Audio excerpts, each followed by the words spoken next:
2022년 5월 11일 수요예배에 참여하는 우리 성도님 모두에게 하나님의 은혜와 평강 임하기를 소망합니다. 바른 자세와 바른 마음가짐으로 온 마음과 정성을 다해 주 앞에 예배드릴 때에 우리 주님께서 주시는 놀라운 은혜와 신령한 복이 임하게 될 줄을 믿습니다. 예배를 드림으로 우리 하나님이 함께 하시는 성도님, 교회, 모든 가정이 다 되기를 소망합니다. 이 시간 먼저 다 같이 사도신경으로 우리의 신앙을 고백하겠습니다. 전능하사 천지를 만드신 하나님 아버지를 내가 믿사오며 그 외아들 우리 주 예수 그리스도를 믿사오니 이는 성령으로 잉태하사 동정녀 마리아에게 나시고 본디오 빌라도에게 고난을 받으사 십자가에 못 박혀 죽으시고 장사한 지 사흘 만에 죽은 자 가운데서 다시 살아나시며 하늘에 오르사 전능하신 하나님 우편에 앉아 계시다가 저리로서 산자와 죽은 자를 심판하러 오시리라. 성령을 믿사오며 거룩한 공회와 성도가 서로 교통하는 것과 죄를 사하여 주시는 것과 몸이 다시 사는 것과 영원히 사는 것을 믿사옵나이다. 아멘. 찬송가 502장 찬송가 502장 우리 힘차게 주 앞에 찬양하며 나갑니다.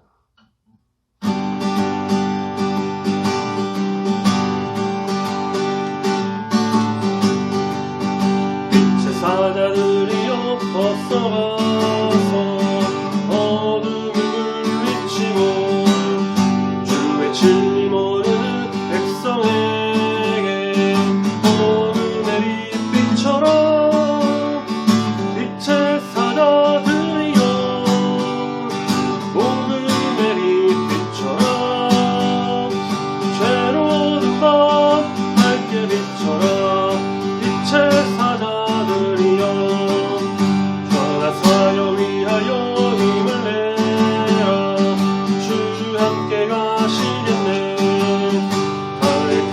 사랑을 전파하며 어둠의 빛처럼 빛의 사자들이여 어둠의 빛처럼 죄로운 밤 밝게 빛처럼 빛의 사자들이여 주님 부탁하신 말씀 정하여 이 진리 전파하라.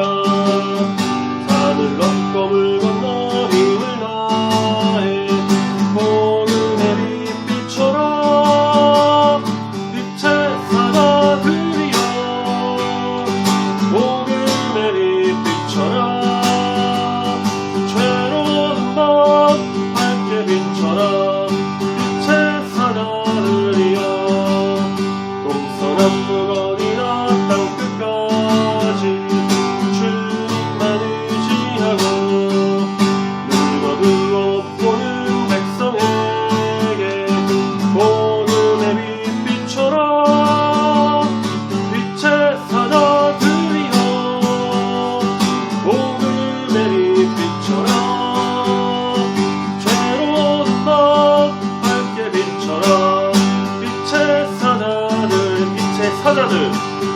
빛의 사자들이여 어둠의 빛처럼 죄로운 밤 밝게 빛처럼 빛의 사자들이여. 아멘. 오늘 같이 묵상하며 함께 보실 말씀은 마태복음 5장 13절부터 16절까지의 말씀입니다. 영상을 보는 성도님들께서도 말씀 꼭 찾으셔서 함께 입을 열어 읽으시기 바랍니다. 말씀은 우리 영상을 통해서 함께 같이 읽으시고 말씀을 읽으신 후에는 이 말씀이 우리의 마음을 조명하고 주의 뜻이 우리 가운데 온전히 임하기를 소망하는 마음으로 잠시 동안 눈을 감고 조용히 묵상하며 기도하는 시간을 갖도록 하겠습니다. 그럼 다 같이 말씀 보고 기도하겠습니다.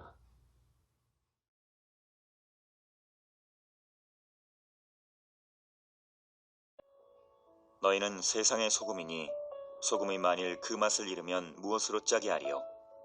후에는 아무 쓸데없어 다만 밖에 버려져 사람에게 밟힐 뿐이니라. 너희는 세상의 빛이라. 산 위에 있는 동네가 숨겨지지 못할 것이요 사람이 등불을 켜서 말 아래에 두지 아니하고 등경 위에 두나니 이러므로 집안 모든 사람에게 비치느니라. 이같이 너희 빛이 사람 앞에 비치게 하여 그들로 너희 착한 행실을 보고 하늘에 계신 너희 아버지께 영광을 돌리게 하라.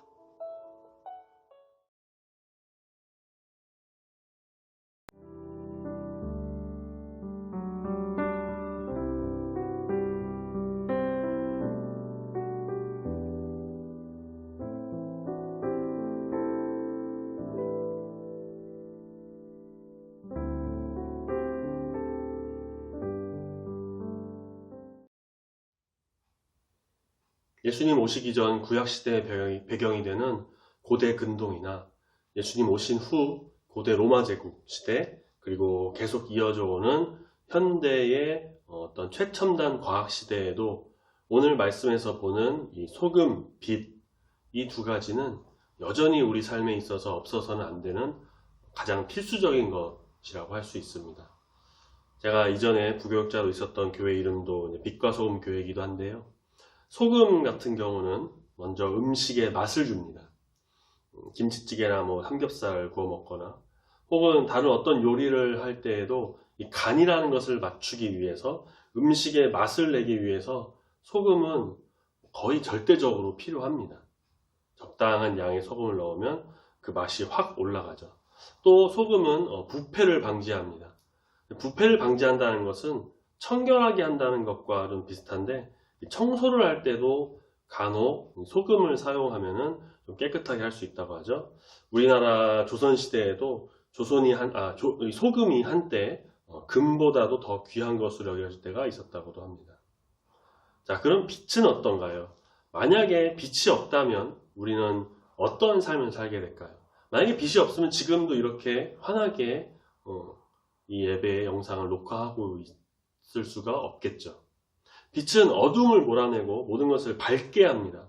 우리가 계속 어두움에 만약에 살아가게 된다면 우울증이나 여러 정신질환이 걸리게 될 수도 있고, 동물, 식물이 제대로 살지 못합니다. 특히 식물들은 그 광합성을 하지 못해서 모두 말라 죽고 말 것입니다. 사람 또한 햇빛을 적당하게 받아야 건강에도 좋은데, 이 햇빛뿐만 아니라 자동차의 라이트, 집에서의 형광등, 핸드폰의 불빛, 건물의 간판 등등 이런 빛, 이것이 없다면 우리의 삶은 굉장히 큰 불편함이 있을 것입니다. 오늘 말씀에서 보니까 예수님께서는 그리스도인들을 향하여서 너희는 세상의 소금이 되어라, 너희는 이제 세상의 빛이 되어라, 그렇게 이제 되라 라고 말씀하신 것이 아니라, 말씀을 우리가 잘 보시면 너희는 세상의 소금이다, 너희는 세상의 빛이다, 그렇게 말씀하십니다. 너희가 지금 아직 소금과 빛이 아니니까 이제 소금과 빛이 되어서 그 사명을 감당하면서 나가자 라고 말씀하시는 것이 아니라, 너희는 이미 세상의 소금과 빛이니 그 역할을 잘 감당하라고 말씀하고 계신 것이라고 볼 수가 있습니다. 세상의 소금과 빛으로 오신 우리 예수님을 통하여서 우리는 이미 은혜로 소금과 빛이 되었고 그렇게 세워졌습니다. 따라서 이 말씀에서 말하는 강조점은 무엇이냐? 우리가 어떻게 세상의 소금과 빛이 되어서 그렇게 갈 것인가 라는 것에 있는 것이 아니라, 우리가 이제 어떻게 세상을 향해 소금과 빛이, 이미 우리는 소금과 빛이니 세상을 향해서 소금과 빛의 기능을 잘 수행할 수 있는가, 그것에 중점이 있습니다. 소금과 빛이 되려고 노력한다기보다는 우리가 이미 소금과 빛이니까 그 기능을, 앞에서 말씀드린 맛을 주고 부패를 방지하고 어둠을 밝히고 생명을 주는 그 소금과 빛과 같은 기능을 우리가 어떻게 잘 수행할 수 있는가, 이것을 고민해야 한다는 것입니다. 예수님께서 사람들을 향해 소금과 빛의 기능을 담당할 것을 당부하신 것은, 우리가 살고 있는 이 세상이 소금과 빛의 기능을 담당할 사람들을 필요로 하고 있다라는 점을 시사해 줍니다. 세상은 자기 이익을 위해서 개인주의, 이기주의, 그런 것이 팽배하고 세상을 향해 소금과 빛처럼 희생하면서 그 역할을 감당하는 사람이 적다라는 것입니다. 자, 그렇다면 어떻게 소금과 빛의 기능을 우리가 감당할 수 있을까요? 방금 희생이란 단어를 제가 사용했는데 소금과 등잔의 빛, 스스로 녹거나 희생을 당함으로써 그 기능을 수행합니다. 소금이 물에 혹은 음식에 녹아서 없어져야 그 기능을 수행할 수 있고, 등잔의 빛은 어떻습니까? 그 기름이 떨어지고 초의 불빛은 초가 녹고 없어져야 그 빛의 기능을 살릴 수가 있습니다. 소금이 녹지 않으면, 빛이 자기를 희생하지 않는다면 그 소금과 빛은 기능을 상실하여 사람들로부터 배척당할 수밖에 없을 것입니다. 따라서 우리는 나 자신을 좀 희생함으로써 세상을 향해 소금과 빛의 역할을 수행할 수가 있어야 합니다.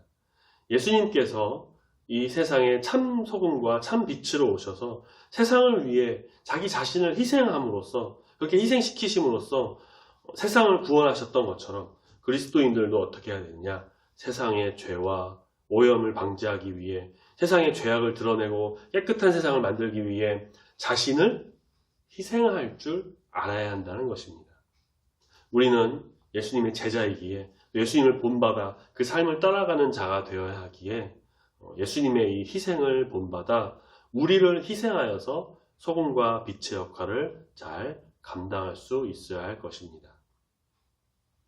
우리는 우리가 살고 있는 이 세상이 더욱 아름답고 더 밝고 더 좋은 환경과 세상이 되기 위해서, 그렇게 만들어 나가기 위해서 더 정의롭고 깨끗한 세상으로 만들기 위해 우리의 모든 것을 좀 다해, 최선을 다해, 내가 있는 곳, 내가 맡은 자리에서 최선을 다해, 고난의 길도, 십자가의 길도, 그 좁은 문으로 향하는 그 길도 나를 희생함으로 가는 자가 되기 위해 노력해 나가야만 할 것입니다.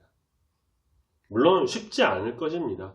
나를 버려야 되고요, 내가 손해를 볼 수도 있고요, 내가 피해를 입을 수도 있고, 그렇지만 하나님의 뜻을 따라서, 말씀에 순종해서 우리 주님이 주시는 그 마음으로 소금과 빛처럼 좀 나를 버리고 희생해서 아름다운 세상을 만들어 가려고 한다면 분명 우리 주님께서는 우리에게 그 이상의 더 큰 축복과 은혜와 영광을 더하여 주실 줄을 믿습니다. 그렇게 함으로 정말 그리스도인과 교회는 세상의 희망이 되고 등대가 되어야 할 것입니다. 자, 바로 그것이 하나님 아버지께서 자녀들인 우리에게 요구하시는 것입니다. 지난 주일 예배 말씀 기억하십니까? 우리의 육신의 부모를 공경하는 것과 마찬가지로 우리의 모든 것 되시는 우리 아버지 하나님을 공경하며 순종하며 자녀로서 요구하시는 것에 따르며 나가야 합니다. 우리가 세상 사람들에게 사랑과 봉사, 돌봄, 그 자기 희생을 보여줄 때, 즉 팔복의 말씀을 생활화할 때 세상 사람들까지도 우리의 그런 어떤 착한 행실을 통하여서 하나님께 영광을 올리게 됩니다. 우리를 통해 그리스도의 덕을 세우게 되고 그리스도의 향기를 내뿜게 되는 것입니다. 이를 위해서 우리는 날마다 참된 소금과 빛이신 예수님을 바라보고 예수님 안에서 살아갈 것입니다. 우리가 세상에 참 빛과 소금으로 오신 그 예수님께 더 가까이 다가가서 그분과 밀접한 교제를 가질수록, 그래서 그분의 삶을 본받아 따라갈수록, 그렇게 된다면 우리는 세상을 향한 소금과 빛의 기능을 더 잘 할 수 있을 줄로 믿습니다. 오직 말씀과 기도로 무장하여서 특히 수요 예배 여러 형편으로 이렇게 영상으로 예배 드리는 분들도 많이 계시는데, 말씀을 좀 묵상을 비롯해서 개인적으로도 묵상하시고 큐티죠. 그것을 통해서 세상의 빛과 소금이신 예수님과 더 친밀한 관계 속에서 주님의 사랑과 은혜에 힘입어 정말 이 세상에 빛과 소금으로 온전한 삶을 살아가는 귀한 그리스도인의 삶을 살아가는 우리 중부교회 모든 성도님들이 다 되시기를 소망합니다. 아멘. 기도하겠습니다. 우리에게 이 세상의 빛과 소금이라고 하신 주님, 주의 말씀을 의지하며 나아갑니다. 오직 주님만을 신뢰하며 나아갑니다. 우리는 연약하고 쉽게 넘어지고 유혹에도 넘어갈 때가 있지만 성령의 인도하심 속에서 우리 주님의 보호하심으로 오직 회개하며 말씀에 순종함으로 이 세상에 참된 빛과 소금이 되기를 소망합니다. 좌로나 우로나 치우치지 않고 오직 주를 바라봄으로 주님을 본받아 닮아가기를 소망하는 참된 그리스도인으로 주님께서 이 세상의 빛과 소금이 되신 것처럼 어두운 세상을 밝히는 빛이 되고 썩어져가는 이 세상을 살리는 소금으로서의 역할을 잘 감당하는 우리 모두가 되기를 소망합니다. 주님, 붙들어 인도하여 주시옵소서. 내 이익과 만족을 위해서 살아가는 것이 아니라 우리 주님이 우리 죄를 위해 십자가에 달려 죽으시며 희생하신 것처럼 하나님을 사랑하고 이웃을 사랑하는 마음으로 나를 내려놓고 희생함으로 세상을 살리는 참된 주의 자녀가 되기를 소망합니다. 비록 어려울지라도 더 노력하고 더 헌신하고 더 섬김으로 아름다운 주의 덕을 세워나가는 귀한 주의 자녀 우리 중국의 성도가 다 되도록 붙들어 인도하여 주시옵소서. 남은 한 주간도 지켜주시고 언제나 주님과 동행하는 귀한 주의 백성이 되기를 소망합니다. 감사드리며 예수님 이름으로 기도드립니다. 아멘. 주기도문으로 예배 마치겠습니다. 하늘에 계신 우리 아버지여, 이름이 거룩히 여김을 받으시오며 나라가 임하시오며 뜻이 하늘에서 이루어진 것 같이 땅에서도 이루어지이다. 오늘날 우리에게 일용할 양식을 주옵시고 우리가 우리에게 죄 지은 자를 사하여 준 것 같이 우리 죄를 사하여 주옵시고 우리를 시험에 들게 하지 마옵시고 다만 악에서 구하옵소서. 내게 나라와 권세와 영광이 아버지께 영원히 있사옵나이다. 아멘.